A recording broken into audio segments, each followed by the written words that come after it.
Primeiramente, a gente gostaria de agradecer a essa casa de luz que nos proporciona a oportunidade de trabalho dentro da Seara Espírita. Agradecemos a todos os presentes.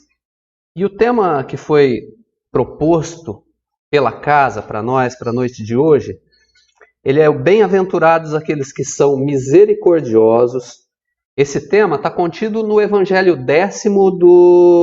no capítulo 10º do Evangelho segundo o Espiritismo e também em Mateus, no capítulo 5, é o versículo 7 de Mateus, né, desse capítulo 5. Interessante a gente compreender o contexto em que essa frase foi pronunciada por Jesus, né? Então Jesus, ele naqueles dias percorria a Galileia, ele já havia iniciado o programa de divulgação da Boa Nova, o programa de divulgação do reino de Deus, a ser construído no coração dos homens.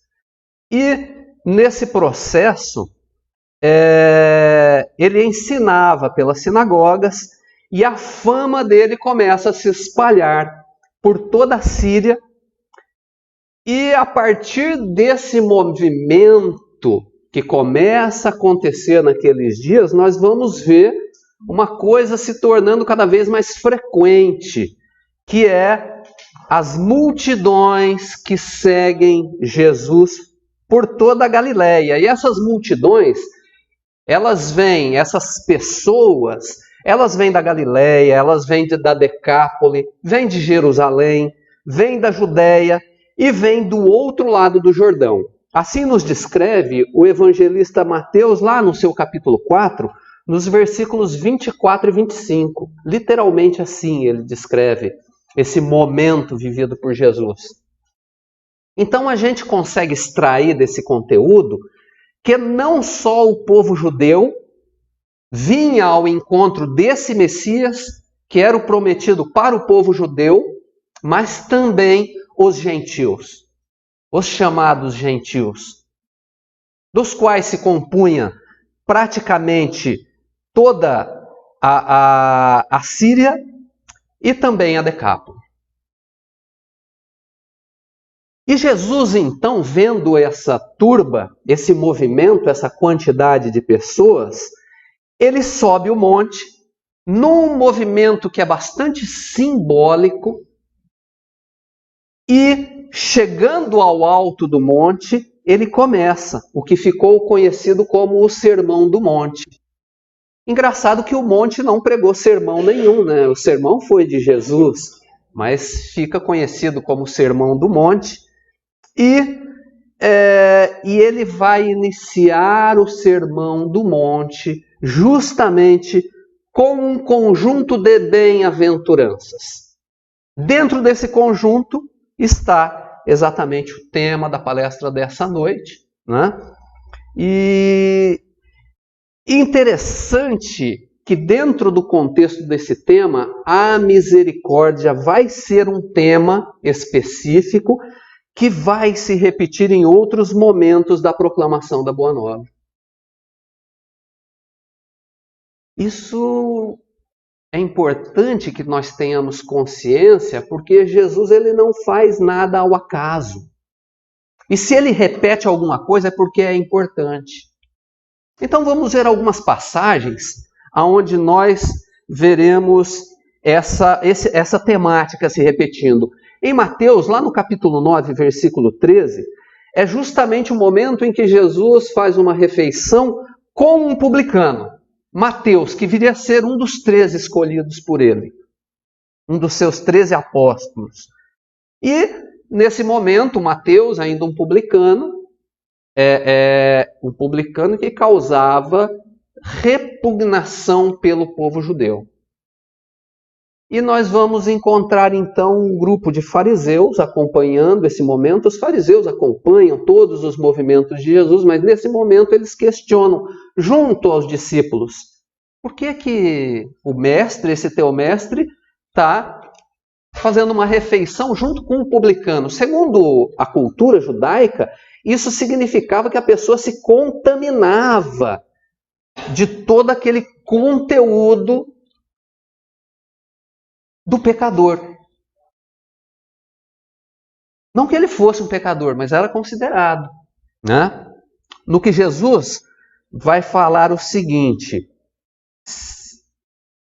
e de aprender o que significa misericórdia quero e não oferenda.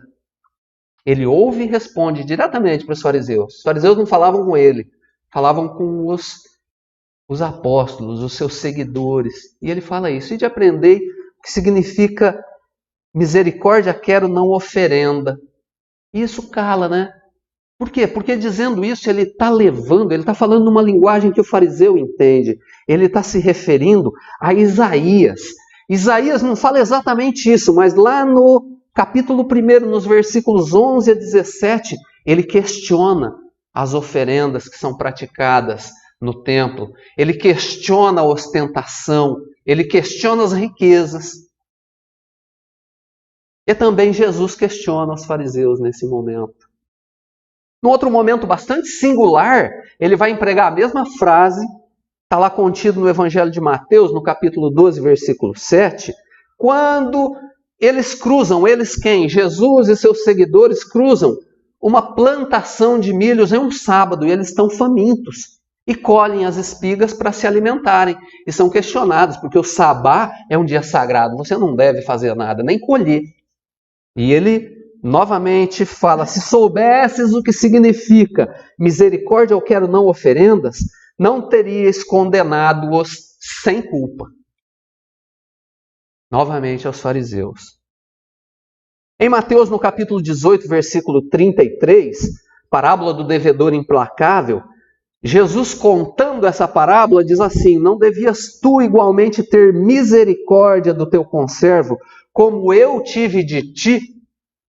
É uma referência que ele faz a um Senhor, simbolicamente Deus, conversando com seu servo, simbolicamente nós, com relação à nossa atitude aos nossos irmãos.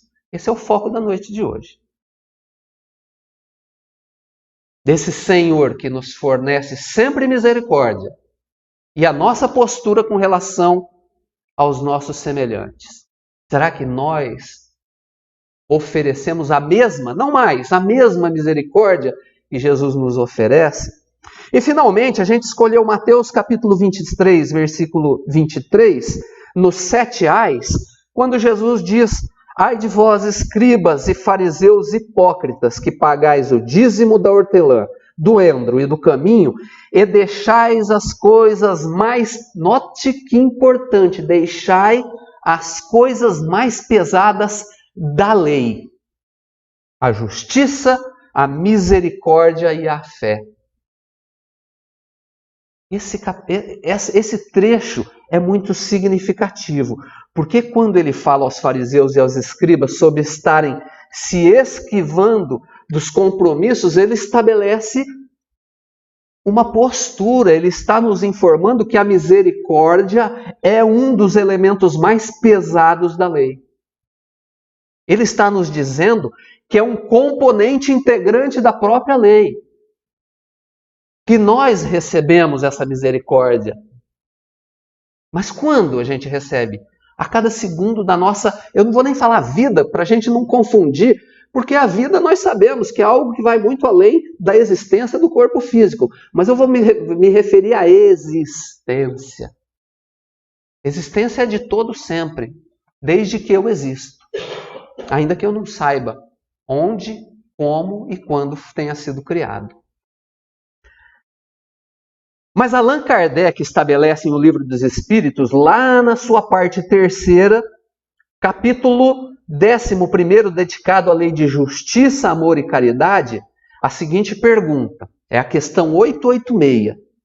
Ele diz assim, pergunta aos espíritos: qual o verdadeiro sentido da palavra caridade, como Jesus a entendia? Notem como ele foi profundo.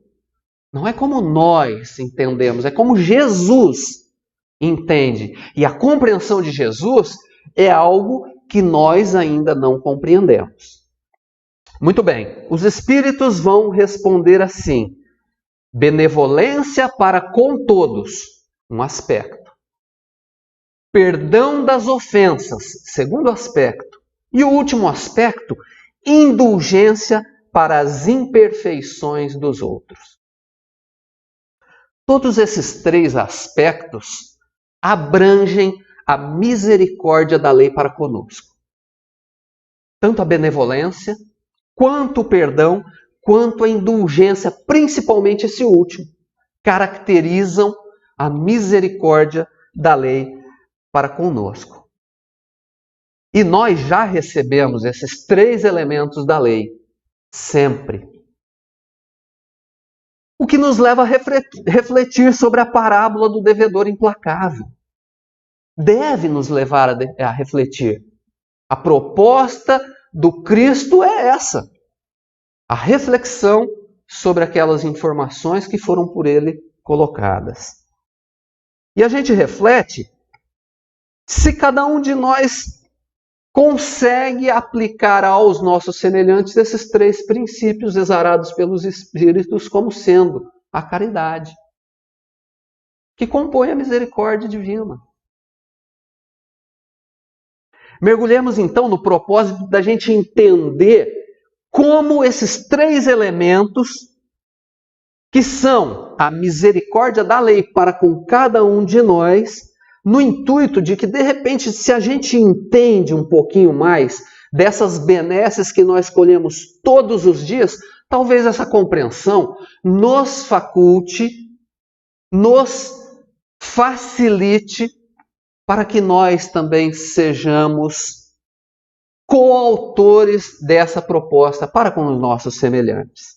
E a gente começa logo pela misericórdia da lei, como a benevolência da lei para conosco. A lei é benevolente para com cada um de nós. E quando eu falo nós, eu não estou me referindo a nós espíritas. É para cada um de nós, encarnados e desencarnados. Todos os espíritos, não do planeta Terra, do universo, em qualquer momento de sua existência. A lei é benevolente. Não, mas como? Eu enfrento dificuldades? Vamos lá, vamos tentar entender. A gente é colocado sempre em um contexto para o qual nós nos preparamos. Nós estamos preparados para este momento em que estamos enfrentando. Cada um está preparado para o momento que está enfrentando agora. Nós estamos preparados para os momentos que virão também. Essa é uma premissa, é uma regra da lei. E, portanto, a gente tem condições de produzir em todas as situações que se nos apresentem. Regra da lei. Aconteceu comigo? Então, eu estou preparado, ainda que não saiba, e eu posso tirar leite de pedra. Já ouviram essa referência? Tirar leite de pedra, é isso. Eu posso tirar leite de pedra. As dificuldades, as dores, as pedras no caminho, as montanhas que devem ser removidas, todas essas figuras de expressão estão exatamente nesse contexto de entendimento. E quem vai nos explicar isso é Kardec. Kardec vai nos explicar isso em duas questões do Livro dos Espíritos, que talvez nós já tenhamos conversado sobre elas, porque elas são duas questões fortes, importantes no nosso entendimento. É a questão 262, onde Kardec pergunta assim para os espíritos: como pode o espírito que em sua origem é simples e ignorante escolher uma existência e ser responsável por sua escolha? Como pode um espírito simples e ignorante escolher e ser responsável? Ele está se referindo aos espíritos nos três primeiros reinos: mineral, vegetal, animal. Não tem escolha. O cachorrinho pode escolher? Não, ele não escolhe. Ele tem um instinto, inteligência bastante rudimentar.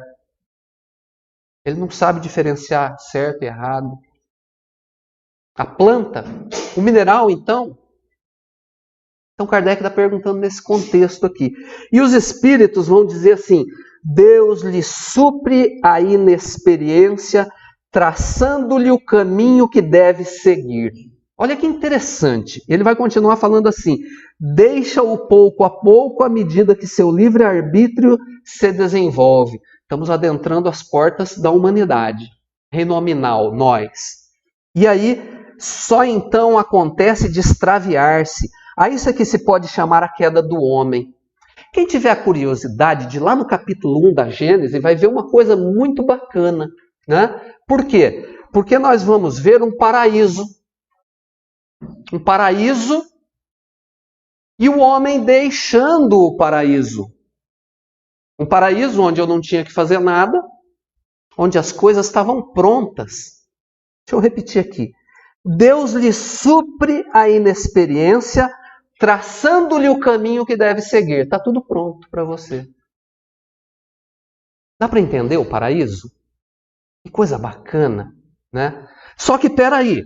Aí Adão e Eva figurativamente vão lá e comem o quê? O que Adão e Eva vai comer? Não é uma maçã. A gente fala maçã. É a fruta do conhecimento. Leiam lá. A fruta do conhecimento do quê? Do bem e do mal. Do bem e do livre-arbítrio. Escolha, gente. Escolha. Aprendi a escolher. E aí eu caio do paraíso. Essa queda do paraíso é um processo natural, não é uma punição, não é algo que te derroga, tu está crescendo. É um movimento fantástico que tu agrega nos nossos conhecimentos a escolha. Bem e mal, certo e errado.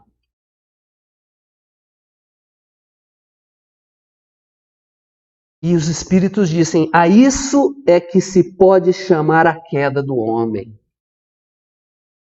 É isso que se pode chamar a queda do homem. É uma referência bem sutil a esse conteúdo. Na nossa interpretação. Vão lá, busquem, leiam. É bem bacana. É um processo nosso, né? É Jesus que nos diz, a minha paz eu vos deixo, mas da mesma maneira que ele diz isso, ele diz, brilha a sua luz. Vamos buscar a nossa luz. Né? Não vamos acreditar só no que o André fala. Brilha a nossa luz. Mas é lá no Livro dos Espíritos, na questão 262A, porque Kardec não se satisfaz aqui, que tal o que nos importa, né?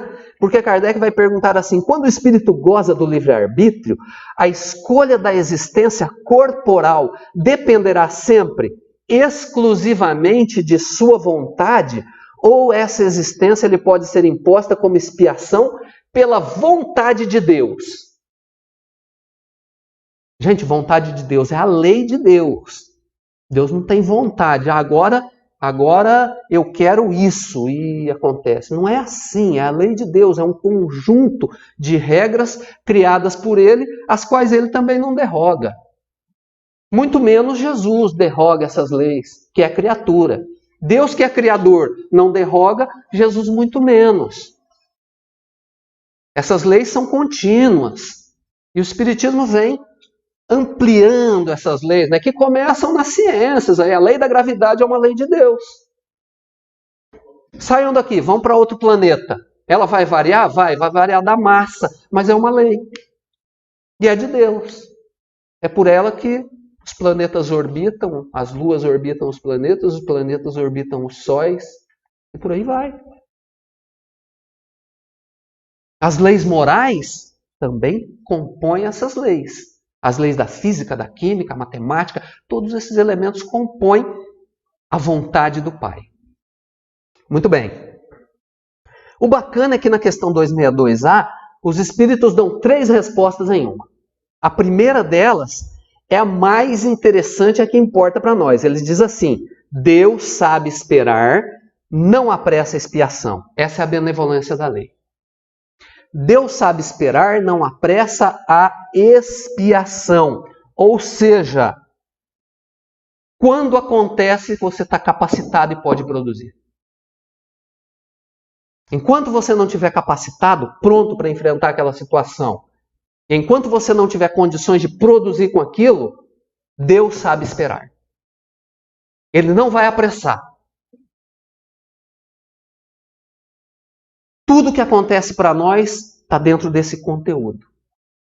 Acontece agora porque possivelmente Deus já esperou muito. Até que a gente chegasse nesse grau de lucidez. A lei espera a nossa lucidez. Que a gente consiga ver com lucidez. A segunda resposta diz assim: pode impor certa existência a um espírito quando esse, pela sua inferioridade ou má vontade, não se mostra apto a compreender o que lhe seria mais útil.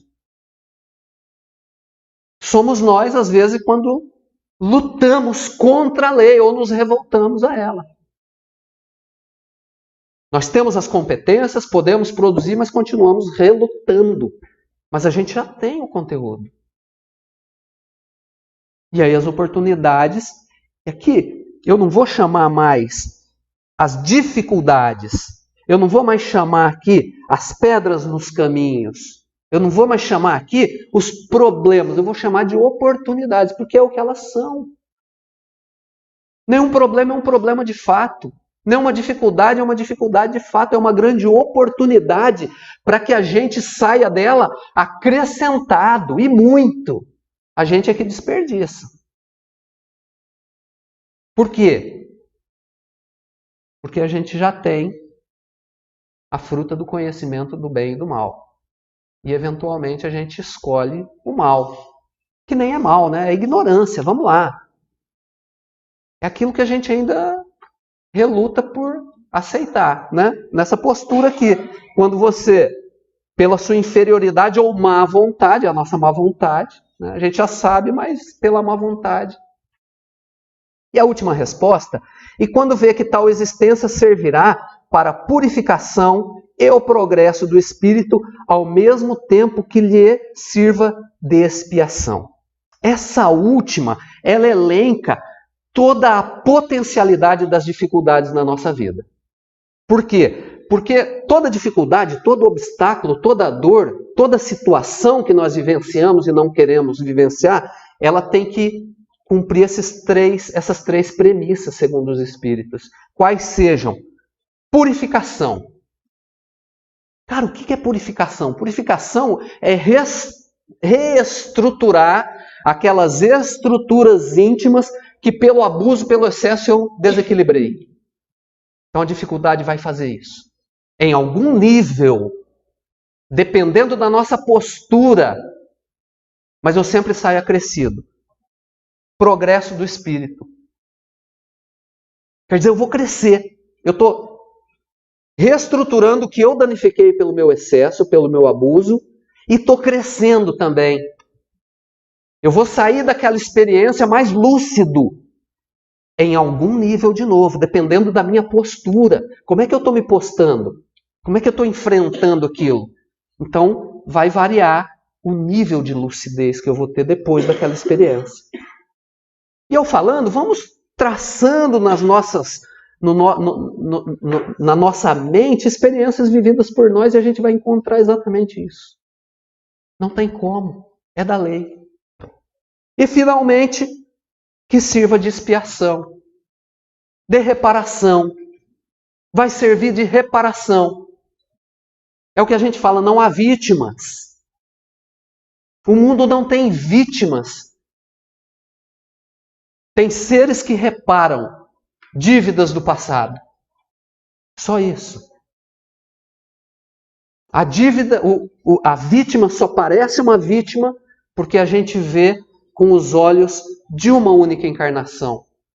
Mas se você pega a história como um todo, você vai ver que em algum momento ali tem uma reparação. Qual é? Não interessa qual é. O que eu estou reparando agora? Não interessa. Porque quando eu fico no que, eu estou procurando causa. Causa, motivo. Motivo me leva ao quê? À raiz. Ao culpado. E o culpado não importa. Do que eu fui culpado? Não interessa. O que interessa é a finalidade. Qual a finalidade? Está aqui. Crescer, evoluir, sair melhor. E a gente sai, segundo os Espíritos, purificado, evoluído e limpo. Saldando dívidas. Muito bem. Fechamos a misericórdia. Vamos para o perdão da lei. O perdão da lei. Bom, vamos entender primeiro que quem perdoa se magoou antes. É uma premissa do perdão. Para eu perdoar alguém, eu tenho que ter me magoado, me ressentido, eu tenho que estar, enfim, com algum sentimento vinculado a isso. Raiva, ódio, rancor, mágoa. Só assim eu posso perdoar. Porque se eu não me mago, eu não tenho por que perdoar. Né? Bacana. Entendendo assim, a recomendação do perdão não é para a lei. A lei não perdoa ninguém porque ela não se magoa. Nós não atingimos nem a lei, nem a Deus, nem a ninguém. Nesse ponto de vista, Jesus nunca perdoa ninguém. Nunca. Deus não perdoa ninguém porque ele não se magoa. Simples assim. Ninguém conseguiu afetar Jesus nem no momento da crucificação. Ninguém. Espírito puro. É outro nível. Quem se magoa somos nós. Então, mas vamos entender o perdão da lei. Então, se a lei divina não se afeta com a mágoa, o rancor e qualquer outro sentimento dessa natureza, no momento moral das criaturas, a ela foi dado um outro elemento que cumpre essa proposta, que se chama justiça. É a justiça da lei que tem como finalidade equalizar os excessos cometidos pela nossa aplicação do livre-arbítrio. Então é um instrumento justiça que atua, que figura-se dentro dessa ótica do perdão. E é lá no Livro dos Espíritos, na questão 907, que vai nos falar a respeito dos excessos, né? Será substancialmente mal o princípio originário das paixões? Né? E os Espíritos dizem assim, não, a paixão está no excesso do que se acresceu à vontade, visto que o princípio que lhe dá origem foi posto no homem para o bem. O princípio de tudo é o bem. O que corrompe o bem, aquele princípio, é o excesso. Como é que a gente pode entender isso dali? Vamos ver as aberrações que acontecem no campo da sexualidade na nossa existência, no nosso momento agora.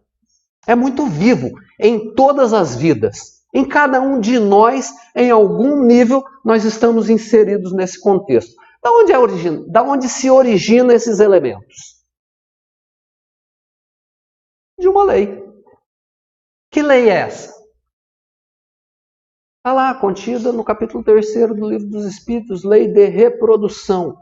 Uma lei que é fundamental nos reinos que nos antecedem, no reino animal, no vegetal. Sem a lei de reprodução, a vida não se prolongaria. As raças desapareceriam. Mas naqueles momentos, como a gente viu, ali é o momento do paraíso. Cada um está sendo guiado. Quando você entra no reino nominal, você escolhe, é aí que começam os abusos. Pela escolha. Que também é uma lei.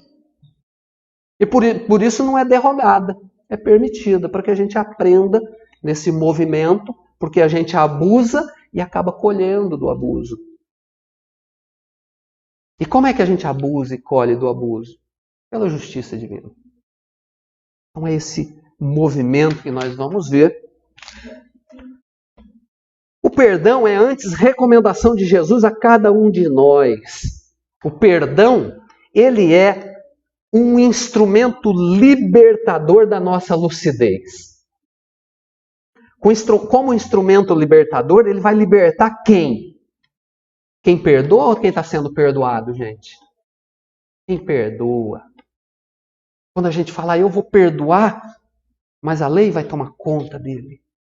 Eu confio na justiça, eu perdoo, mas a justiça de Deus, você não está fazendo nada por ele. Você não está fazendo nada por ele. Quando eu perdoo, eu estou me libertando desse sentimento que me corrói. Ele nem sabe que como é que eu estou internamente, como é que está meu mundo mental. Perdoar o próximo é um movimento de amor íntimo. Eu me amando e perdoando o outro. Por amor ao outro? Também, mas por amor a mim. Eu sou o principal beneficiado. Como instrumento de lucidez, ele remove a venda do ressentimento que cega perante toda e qualquer oportunidade recebida. Cega, trava, congela, cristaliza. As oportunidades chegam e você tem aquela experiência que está vinculada àquela nova oportunidade de crescer, e nesse momento dispara-se um gatilho psicológico e nos leva a reviver, ressentir aquela experiência anterior. Em toda a sua verdade, de forma plena. E a gente vai reviver toda aquela dor que nós experienciamos, a frustração e todos os demais sentimentos negativos que nós vivemos naquele momento. E a gente perde, então, essa grande oportunidade, nessa paralisia que poderia ser extirpada pela aplicação do perdão. Daí a recomendação, perdoa não 7, mas 70 vezes 7. Jesus não recomenda para o outro, não. O outro recomenda para cada um de nós. Perdoa 70 vezes 7, porque é bom para você. Você vai ser mais lúcido, sem carregar mágoa, rancor, ódio no teu coração. Com essa carga, você está paralisado. E, finalmente, a indulgência da lei, que é, como eu falei, eu acho que o elemento mais importante. A indulgência se apresenta na lei como essa grande demonstração da misericórdia para conosco, no processo de reforma íntima. Jesus ele vai se debruçar nesse tema lá na parábola do semeador, a qual ele termina dizendo, quem tem ouvidos ouça. Mateus 13, versículo 9. Capítulo 13, versículo 9. Quem tem ouvidos para ouvir, ouça.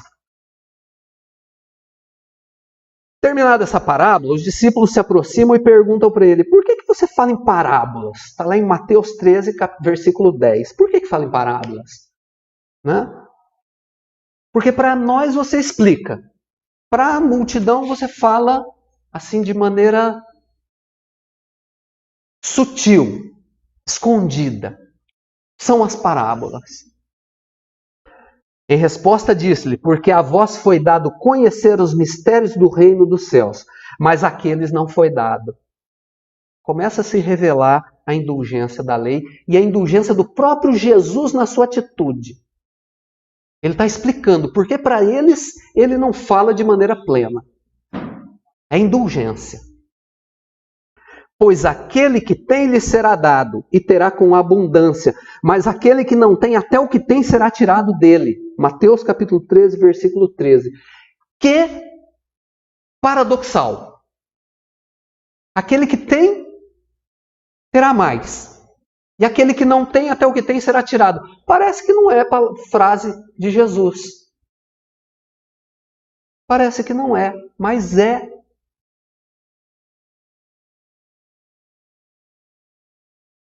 A vós foi dado conhecer, mas àqueles não foi dado. Então, pela indulgência, Jesus não vai apontar erros. Ele não vai falar claramente, porque ele vai estar apontando erros para aquele grupo que ainda não está capacitado.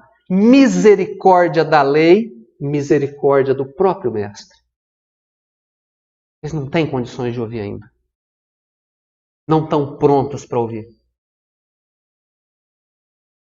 Recentemente, um irmão católico, ele chegou até mim e falou assim, mas eu tenho uma pena de você, porque você está perdido, não vai se salvar.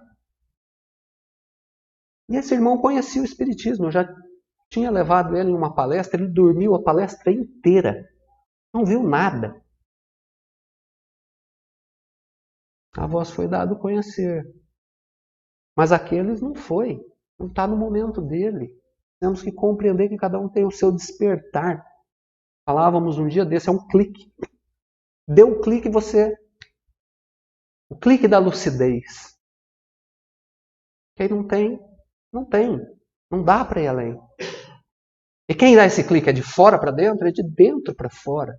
Parte de nós. Esse clique somos nós quem damos. Pela nossa vontade. E fala da intenção que movia cada um daqueles seres. Né? Quer dizer, aquele que tem o quê? Capacitação. Mas será dado. O quê? Oportunidade. É um pré-requisito da oportunidade nas nossas vidas. É um pré-requisito das dificuldades que nós, se não estamos enfrentando, vamos enfrentar. É a porta estreita. Porque é a porta que eu nunca passei antes. Mas é oportunidade, não é dor. A lei não é masoquista. Nem tampouco Deus, muito menos Jesus. É oportunidade, gente. Mas a quem não tem, o quê? Capacitação. Quem não está capacitado, não está preparado, não tem os elementos para produzir, até o que tem será tirado. Olha lá, o meu irmão dormiu, tinha informação bacana, cantando ali. Então não se assustem, que a gente vai numa palestra espírita, particularmente eu leio Joana de Ângeles, eu não entendo nada. Eu falo isso, eu não estou capacitado ainda. É a lei. É a misericórdia da lei para comigo. A lei sendo misericordiosa para comigo. Eu não estou entendendo. E olha que eu leio tentando entender. Eu entendo ali 20%, o resto não. É a lei sendo misericordiosa comigo. É tudo aquilo que eu faço de errado e nem percebo. Porque se eu percebesse, eu ia fazer uma bobagem. Por isso que a gente fala, tão difícil, eu vou mudando, mas aí aparece mais. Claro que aparece mais coisa. Tu está crescendo, esse processo é maravilhoso. Que bom que aparece mais coisa. Que bom, que fantástico. Eu comecei no Espiritismo, a minha vida começou a ficar difícil, eu achava que ia ser. Não vai ser fácil. Foi Jesus que falou, não vim trazer a paz, eu vim trazer a espada. É a espada. Essa espada que eu não machuco ninguém, é uma espada íntima. Deu me reformando, eu construindo o reino de Deus no meu coração, no meu sentimento. E agregando isso, porque na próxima encarnação, esse é o tesouro que a traça não rói. Esse é o tesouro que o ladrão não rouba. Eu chego assim. Eu me lembro do início dessa encarnação aqui, quando as coisas não eram tão bacanas como são hoje. Quando esse espírito que fala para vocês não era um espírito tão correto quanto é hoje. E não que hoje eu seja grandes coisas, eu vivo repetindo isso. Não sou grandes coisas, não. Mas houve um acréscimo. E é isso. Tesouro que a traça não rói e o ladrão não rouba. Na próxima encarnação, eu volto assim. Eu começo assim. Capacitado para outras lutas. Então é isso. Daí Jesus explica a atuação da misericórdia da lei para com os ignorantes. Ele vai falar assim: nele se cumpre a profecia de Isaías que diz: ouvireis com os ouvidos e não compreendereis, vendo vereis e não enxergareis, pois o coração desse povo se tornou cevado, com os ouvidos pesadamente ouviram, seus olhos se fecharam para que não vejam com os olhos, não ouçam com os ouvidos, não compreendam com o coração e se voltem, esse é o verbo teshuva, para eu os curar. Teshuva significa, na cultura judaica, o processo de arrependimento, restauração do mal, ressarcimento do prejuízo ao próximo e mudança de conduta. Reforma íntima, em poucas palavras. Essa é a proposta dessa doutrina de luz. Que essa proposta possa seguir, possa nascer, produzir em nossos corações, quanto nos for possível. O Mestre nos diz, uns 30, outros 60, outros 100 por um. É uma proposta que, se levada a ferro e fogo, é difícil. Mas se levada pela ótica de Jesus, é simples. Produzir 30, 60, 100 por um. Ele está falando, produza quanto tu puder. É necessário amar o inimigo? É necessário. O que eu posso fazer hoje que eu ainda não faço? Eu posso deitar na minha cama e fazer uma oração por ele? Isso eu consigo? Então faça. Eu posso olhar para ele e sorrir? Então olhe e sorria. Eu posso lhe dirigir uma palavra? Então faça isso. Em todos os sentidos. Em todos os campos da ética do Cristo. Você pode produzir quanto você quiser, mas produza todos os dias da nossa existência. Eu deixo para vocês um abraço profundo, aquele desejo de que nós possamos continuar iluminando as nossas vidas com essa doutrina maravilhosa. Muito obrigado a todos. Então, meus irmãos, nesse instante nós vamos dar início ao passe coletivo. Então eu peço que todos se sentem de forma confortável, descruzem os braços e as pernas. E vamos fechar os nossos olhos e nos lembrarmos da imagem de Jesus. Jesus nos prometeu que onde estiverem reunidas 2 ou mais pessoas, Ele aí estaria. Então Jesus está conosco. Tranquilizemos o coração, respiremos calmamente, oremos com fé. Divino amigo Jesus, temos certeza de Sua presença entre nós. Abençoa-nos, Senhor, nesse instante, iluminando os nossos pensamentos, a fim de que possamos estar em harmonia com o universo e com a presença amorosa de Deus, nosso Pai. Sê conosco, Senhor, hoje e sempre, que assim seja. Meus irmãos, mentalizemos nesse instante uma cachoeira de águas limpas e cristalinas, vindas do amor de Deus, nos banhando. Derramam-se em nossas cabeças, descem pelos ombros, banham todo o nosso ser, nos trazem paz, serenidade, equilíbrio, limpam todas as impurezas, pacificam nosso ser. Sintamos estas águas nos banhando, nos limpando. Graças a Deus. Meus irmãos, mentalizemos o sol, irradiando luz que penetra suavemente em nosso corpo, raios que renovam nossa alma. Mentalizemos Jesus como sol diante de nós. Sua luz, seu calor nos envolvem. Sintamos as energias de cura que emanam de Jesus em nossa direção. Ele ouve as nossas preces. Confiemos no Senhor. Seu amor é infinito e nos acompanha, nos protege, nos oferece tudo o que necessitamos. Confiemos em Jesus.